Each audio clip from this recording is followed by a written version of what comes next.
فرما آپ کی یہ دعائیں ضائع نہیں ہوتی۔ ایک شخص نے اللہ سے دعا کی، یا اللہ میں دیکھنا چاہتا ہوں جو فرشتے یہاں کندھوں پہ بیٹھ کے ہمارا نامہ اعمال لکھ رہے ہیں وہ کیسے دکھتے ہیں۔ اللہ نے اس کی دعا قبول کی، وہ سویا، اس کو خواب میں نظر آیا 2 بڑے بڑے فرشتے ہیں، ایک کندھے سے دوسرے کندھے تک کا فاصلہ اتنا ہے کہ کوئی سالوں چل لے تو ایک کندھے سے دوسرے کندھے تک نہ پہنچ سکے، اتنے بڑے فرشتے ہیں۔ ان کے ہاتھ میں ایک رجسٹر ہے جس کا ایک صفحہ اتنا بڑا کہ اس کے ایک کنارے سے دوسرے کنارے تک آنے کے لیے سالوں لگ جائیں، وہ کھول کے بیٹھے تھے۔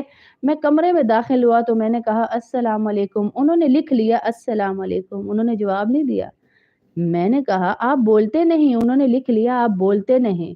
میں نے کہا اوئے یہ تو لکھ رہے ہیں، انہوں نے لکھ لیا اوئے یہ تو، یعنی ہماری پلک جھپکنا بھی وہ فرشتے لکھ رہے ہیں، تو جو دعائیں میں کسی کے لیے کروں گی کیا وہ نہیں لکھیں گے؟ اللہ کے نبی صلی اللہ علیہ وسلم کی حدیث ہے کہ تم جب کسی کے لیے دعا کرتے ہو اس دعا کے آخری لفظ نکلنے سے پہلے پہلے فرشتہ اللہ پیدا کرتا ہے، وہ فرشتہ دعا کرتا ہے یا اللہ اس کی یہ دعا مکمل منہ سے نکلنے سے پہلے پہلے اس کے حق میں جتنی دعائیں ہیں وہ قبول فرما۔ ہاں یہ بہت قیمتی سودا بتا رہی ہوں آپ کو میں، بہت قیمتی۔ اللہ سے یہ سودا کیجئے انشاءاللہ، کسی کو بیماری میں دیکھیں اس کے لیے دعا کریں۔ اللہ اکبر،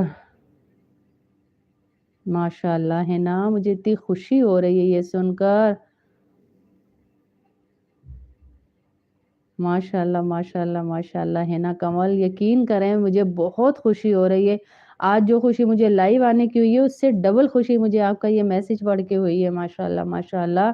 اللہ پاک آپ لوگوں کو ایسے جوڑے رکھے اور ان کو بھی ہدایت دے، ان کو نیک بنائے، میرے دل سے دعا ہے اللہ ان کو نیک بنائے۔ یہ میری ایسی بہن ہے ہنا کمل، یقین کریں انہوں نے چھوٹے سے عرصے میں ماشاءاللہ ماشاءاللہ اپنے محلے والیوں کو کیا، اپنے کزنز کو کیا، اپنی پھپھو کو کیا، حتیٰ کہ جس ڈاکٹر کو یہ دکھاتی ہیں وہ ڈاکٹر بھی آتی ہے میرا، جن کے لیے میں آپ سے دعائیں کرواتی رہتی ہوں کہ اللہ اس بچی کے نصیب اچھے کرے، اس کو جتنی بیماریاں اللہ وہ دور دور کروائے۔ ماشاءاللہ ماشاءاللہ ماشاءاللہ، اللہ ایسے ہی جمع رکھے آپ لوگوں کو اور ایسے ہی عزتیں دے، عافیت دے، برکتیں دے اللہ آپ لوگوں کو، آمین اللہم آمین۔ اللہ برکتیں عطا کرے آپ لوگوں کو، اللہ برکتیں عطا کرے، آمین اللہم آمین۔ تو اس والی کہانی سے اللہ نے یہی، اللہ کے نبی صلی اللہ علیہ وسلم نے ہمیں سکھایا کہ اگر تم چاہتے ہو کہ اللہ غیب سے تمہارے کام بنائے تو تم اللہ کے لوگوں کے کاموں میں لگ جاؤ، اور اللہ کا حصہ، اللہ کو ہمارے پیسے کی ضرورت نہیں ہے جی، اللہ کا حصہ ضرور رکھے، ہاں اللہ کا حصہ ضرور رکھیں۔ اور وہ حصہ کیا ہے؟ وہ حصہ کیا ہے کہ صدقہ ضرور دے، صدقہ اپنا باندھ لے مہینے کا ہے، آپ اپنا مہینے کا صدقہ باندھ لیں۔ ماشاءاللہ، وعلیکم السلام ورحمۃ اللہ وبرکاتہ۔ شبانہ کیا حال ہے؟ آپ ٹھیک ہیں؟ طبیعت ٹھیک ہے آپ کی؟ انشاءاللہ ہے نا، اب عید ختم ہو گئی، اللہ پاک خیر رکھے۔ کل سے کلاس شروع ہو جائے گی، تو اس سے اگلے ہفتے سے میں نے درس شروع کر دینے ہیں، باہر کے سارے جتنے بھی دروس ہم نے ابھی کینسل کیے ہوئے تھے رمضان کی وجہ سے، وہ سارے شروع ہو جائیں گے۔ میری پوری کوشش ہے کہ میں سب سے پہلا درس آپ کے گھر پہ رکھوں۔ میں نے اپنے ہسبینڈ کو بھی کہا ہے، دیکھیں وہ جیسے ہی اپروول دیتے ہیں، اس ملک میں ہے نہیں ابھی، جیسے ہی اپروول دیتے ہیں تو میں انشاءاللہ ضرور آپ سے رابطہ کروں گی درس کے لیے۔ آپ کے گھر کا تو مجھے خود بہت اشتیاق ہے، بہت زیادہ انتظار ہے مجھے کہ میں کب آپ سے ملوں، کہ آپ سے دین کی بڑی مدد ملی ہے ہمیں، کہ ماشاءاللہ کافی لوگوں کو آپ نے جوڑا دین سے، اللہ قبول فرمائے۔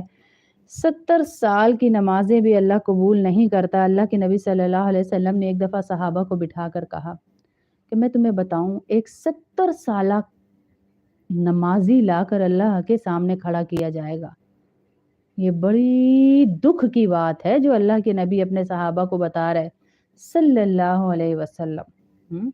وعلیکم السلام راشدہ، کیا حال ہے بیٹا؟ ٹھیک ہیں آپ لوگ؟ میری بہنیں ہیں، کچھ بیٹے ہیں، کچھ بہنیں ہیں، کچھ بیٹیاں ہیں، مجھے نہیں ظاہر ملی بھی نہیں ہوں، دور دور ملکوں سے ہیں آپ لوگ، تو انشاءاللہ جو بھی ہیں اللہ سب کی زندگی